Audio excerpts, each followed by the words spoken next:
Hi. In this video, we're going to go over some basic call information, how to take the most common call that we get, which is often customers asking for a quote, usually related to carpet cleaning. So let's take a look at that.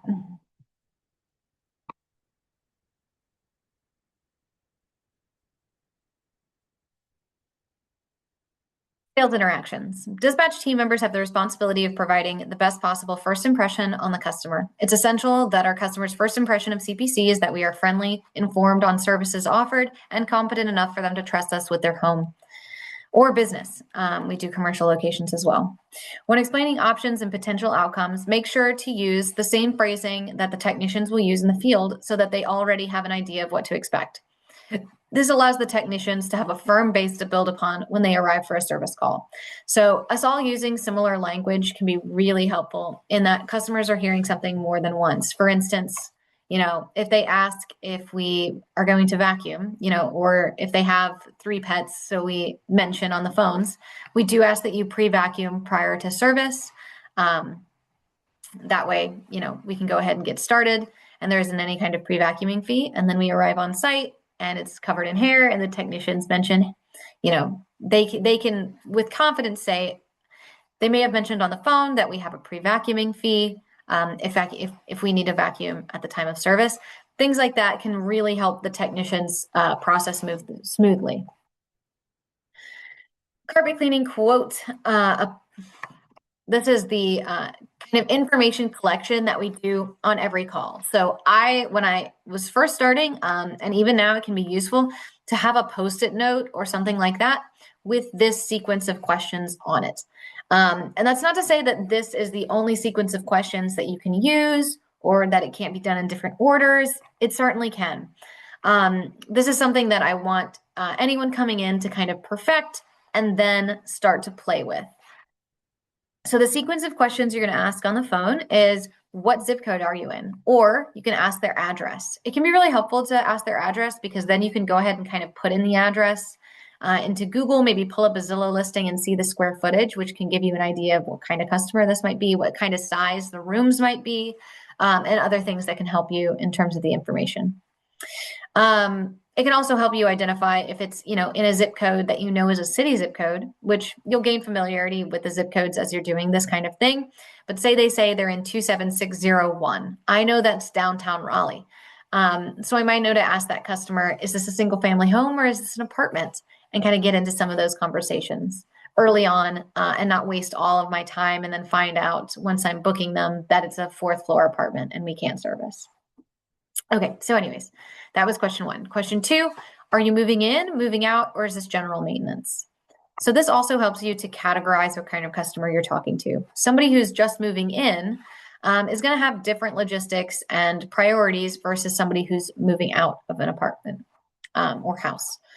Someone moving out generally wants to spend as little as they possibly can. They don't want to invest in carpet because they're not going to be living in there anymore. They're usually obligated to get carpets cleaned to fulfill a lease requirement. Whereas someone moving in might be interested in other services like carpet protector because maybe they just bought this home and while it's vacant and they don't have any furniture moved in, they want to do as much as they can to preserve the longevity of it. So that's question 2. Question 3. What areas are we going to be cleaning for you is what I'll usually ask. Customers may list, it's a 4-bedroom, 2-bathroom house. We obviously need to know what areas are carpeted. So if somebody said something like that, it's relevant to ask, is there a carpeted staircase and hallway? Sometimes people just forget to list those areas because they're used to being asked how many bedrooms are in the home, not how many carpeted spaces are there. Next, we ask, are there any pets living in the home? I may also phrase this as, are there any concerns about pet-related stains or pet-related odors? The reason we're asking for that is so that we know what level of treatment we're pricing them for, and what information to give them regarding our enzymatic treatment. I ask it like this, rather than asking, are there any stains in the home or is there any stains that you're concerned about or things like that? Because someone can go off on tangents for, 5 minutes of your time about listing every stain that's in the house, and you really don't need them to do that. So I'll try to share with you as I can, and in practice, those moments where you can steer a customer better in order to get to the information we actually need and avoid time sinks, in information we don't need. And then now you have information that you can kind of give them pricing. You can also, we do have XL rooms, or any rooms that are larger than about 225 square feet. So that's about 15 by 15 feet, or roughly the size of a 2-car garage. If it's larger than that, there's a higher price for cleaning that room. We also do charge for walk-in closets if they are borderline the size of a room, or if they are separated from the room, which is the main one. So if it's found through a bathroom, like sometimes a primary walk-in closet, you'll have the primary bedroom, a tiled bathroom, and then attached to that tiled bathroom is a small carpeted closet. That's something that we would charge for.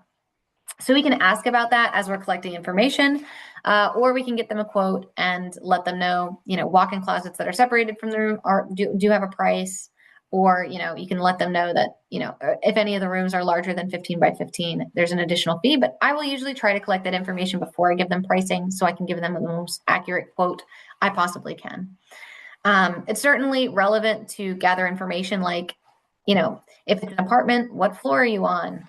If we're servicing an apartment, we can talk more about it as we get there, but there are some apartments that we can reach essentially up to the 3rd floor. And then there are some kinds of apartment complexes where we cannot reach because we'd have to pull in and then go through a long hallway, or maybe it's elevator access only, or some different logistics. But it's certainly relevant to know so that we can start figuring out, is this something that's serviceable, or is this out of the scope of our work?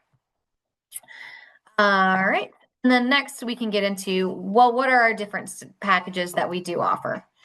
We start with our standard treatment. So that includes the application of products that help to emulsify the dirt and the soiling. And then we come through with our steam cleaning, which combines heat and water with powerful suction to thoroughly wash the carpets. So that is our standard treatment.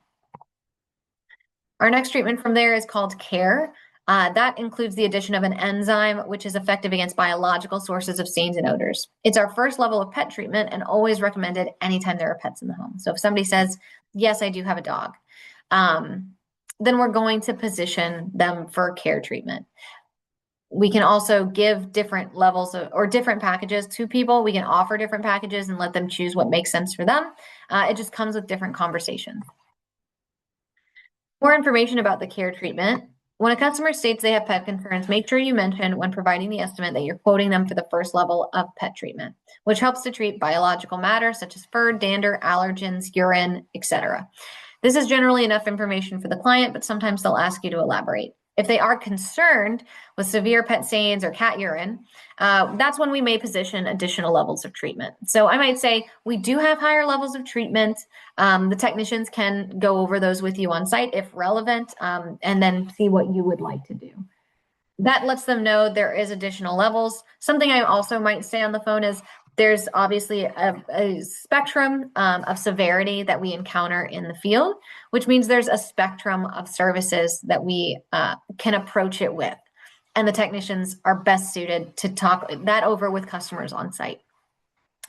If a customer has pets but doesn't want the care package, that's when we make sure to let them know that if there's hidden accidents, steam cleaning without the use of the enzyme can reanimate otherwise dormant odors. So that's a way of protecting us from a situation where customers do have pets, don't want to pay for the enzyme, and then there's still pet odors persisting after service, which is why we have that enzymatic treatment. We don't want to say they are not allowed to do that. We just want to make sure we're giving them as much information as we can.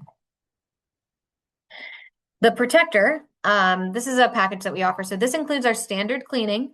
So we use our regular CPC pre-treatment that emulsifies the dirt and the soiling. And then we come through with our steam cleaning, our hot water extraction. And then after, we apply our Green Guard.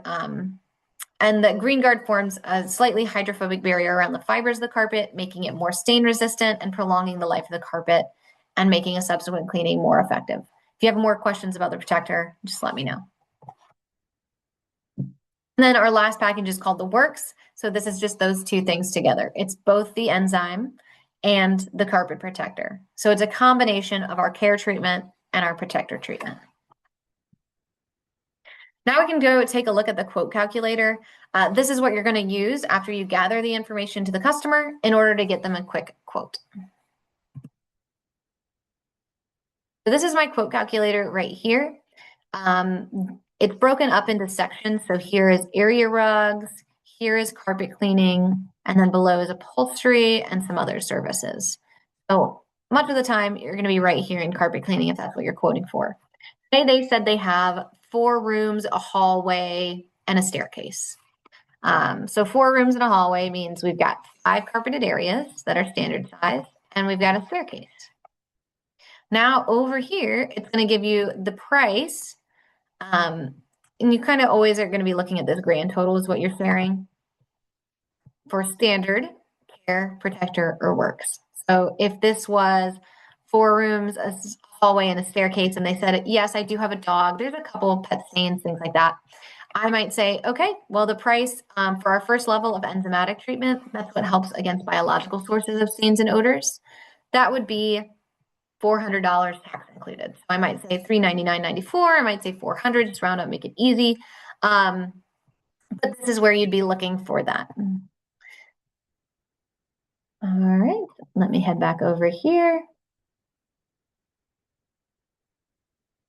Next, we'll look at this and then end this video and we'll start a new one. So once you've given them a quote, there's usually this awkward little moment where they're not quite sure what to do from there, especially if they do want to get off the phone. So say you've given your customer a quote. There we go, sorry. I'll often say something like, are you ready to look at availability and get on the schedule? Or are you still in the process of getting quotes? And that kind of gives the customer an easy out. And you know which direction you're heading in so that there's not this awkward silence after you've given them a quote. They might say, I'm still shopping around, in which case I will often say something like, I'll save this information to your phone number. So if you give us a call back, we can pick up right where we left off. And then you can get off the phone, save their number as the zip code and the cost. So this might be 27703, $400. And then add your relevant notes in open phone so that when they do call, we can pick right up. And then if they say, I'm ready to book, let's get some availability, look at the calendar. Great. I need to gather some information from you. And we do take a $49 deposit at the time of booking. It comes off the appointment total. So you pay the remainder at the time of service. That deposit is non-refundable in the event of a cancellation. And if you need to reschedule, that's okay. We just ask that you give us 48 hours or more in advance to make sure that deposit carries over with it. If you're ready, I'll start with your first and last name. So now we'll go look at the House Call Pro schedule. We'll find a place for them on the calendar that works for them. We'll offer that. If they're great, then we can go ahead and build their profile unless they're a repeat customer, in which case we already have it. We can take the deposit, build the job, all of those things. I will usually get all the information from the customer that I do need and then get them off the phone so that I can continue to finish building the profile and building the job without being on the phone for it. All right, well, thank you for hanging out with me through this video, and we'll pick it up in the next one.